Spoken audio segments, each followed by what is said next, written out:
हूँ। अर्थात आप हमें क्षत्रिय कुलवंशी ना समझकर। आप उचित ही समझ रहे हैं राजर्षि। जब तक सर्वशक्तिमान पुरोहित वर्ग आपको क्षत्रिय होने की मान्यता नहीं देता, तब तक। नारायण भट्ट, धर्मानुसार ब्राह्मण श्रेष्ठ है महाराज, और मैं अपने ब्राह्मण धर्म का यथावत पालन कर रहा हूँ। जब तक आपको क्षत्रिय होने की मान्यता नहीं मिल जाती, तब तक आप मेरे लिए शूद्र समान ही हैं। मैं क्या हूँ और क्या नहीं, ये तुम मुझे बताओगे? मैं ठुकराता हूँ तुम्हारे नीति नियमों को, तुम्हारे चातुर्वर्ण के षड्यंत्र को। तुम वही पुरानी घिनौनी श्रृंखला की कड़ी हो जिन्होंने हमारे श्रद्धेय पूर्वज श्री छत्रपति शिवाजी महाराज के राज्याभिषेक के समय उन्हें शूद्र कहकर अपनी मूर्खता का परिचय दिया। लेकिन मैं तुम्हारे इन पाखंडों को चलने नहीं दूंगा। निकल जाओ यहाँ से।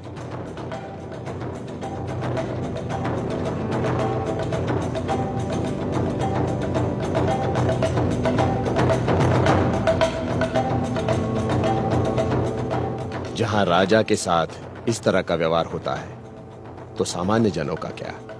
मुझे ही कुछ करना होगा।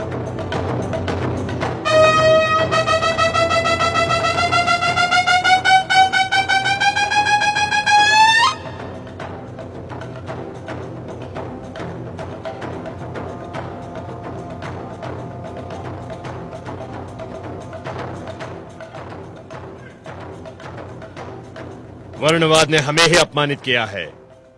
हमारे साथ ब्राह्मण वर्ग का व्यवहार दुर्भावनापूर्ण है। जब हमारे साथ ही दुर्व्यवहार हो रहा है, तो प्रजा को न जाने क्या क्या कष्ट झेलने पड़ते होंगे।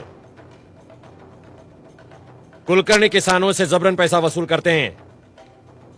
वो किसानों का शोषण समाप्त करने के लिए हम कुलकर्णी प्रथा के बजाय पटवारियों की नियुक्ति करते हैं। हम ऐलान करते हैं कि राजकोष से कोई भी इनाम या उपहार ब्राह्मण वर्ग को नहीं दिया जाएगा।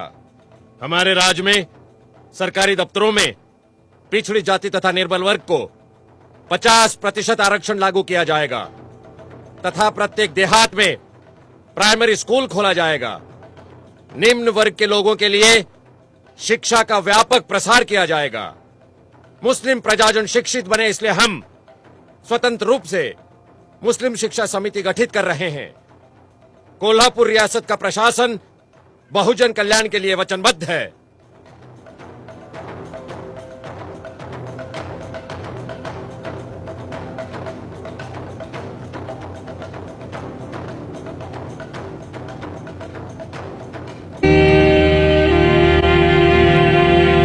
स्वशासन ये एक महार का उतना ही जन्मसिद्ध अधिकार है जितना कि एक ब्राह्मण का, और जब तक इस विचार भाव का स्वीकार नहीं होता, हिंदुस्तान को स्वशासन मिलने की संभावना नहीं।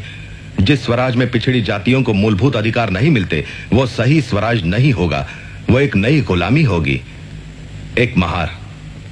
ओह, कितना प्रभावशाली विधान है। दीवान साहब, आप जानते हैं इस पत्र का अनामक लेखक कौन है? नहीं your highness. Doctor Ambedkar. Dattoba Pawar ने मुझे बताया। डॉक्टर अंबेडकर एक पाक्षिक पत्रिका शुरू कर रहे हैं और उन्हें कुछ मदद की जरूरत है। हाँ योर हाइनेस, मैं मानता हूँ कि आप वर्ण व्यवस्था की अनिष्ट प्रथा को मिटाने और नीची जाति वालों को ब्राह्मणों और पुजारियों के अन्याय से मुक्त कराने की जो कोशिश कर रहे हैं, वो है तो बहुत साहसपूर्ण।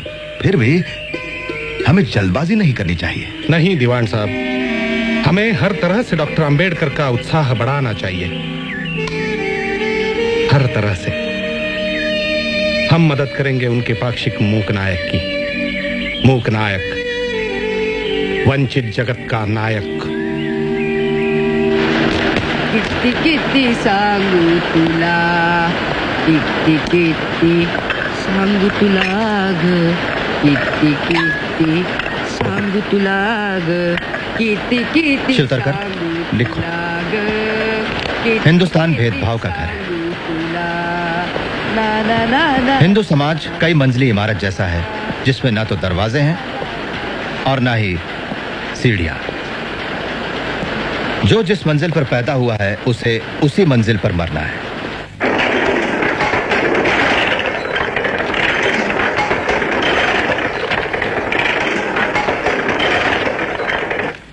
इस मानगांव परिषद ने मुझे विश्वास दिलाया है कि आपको अंबेडकर के रूप में अपना उद्धारक मिल गया। मुझे भरोसा है ये आपकी बेड़ियां तोड़ डालेंगे। इतना ही नहीं, वो समय आएगा, मेरा मन मुझे कहता है, जब अंबेडकर इस देश के अग्रणी और महान नेताओं में गिने जाएंगे।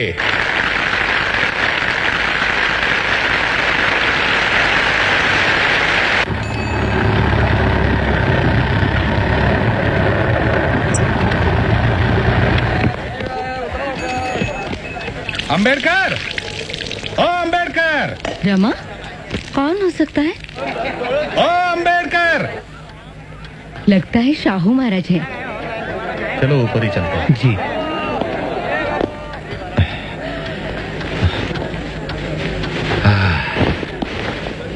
नमस्ते महाराज, बैठिए। अंबेडकर, हाँ, एक कप तुम्हारी स्पेशल चाय मिलेगी बहन रमाबाई। रामू, चाय। ये बात बिल्कुल सच है कि हर महान आदमी के पीछे एक स्त्री होती है, रमा बहन जैसी। तुम भाग्यशाली हो अंबेडकर। हाँ, हाँ,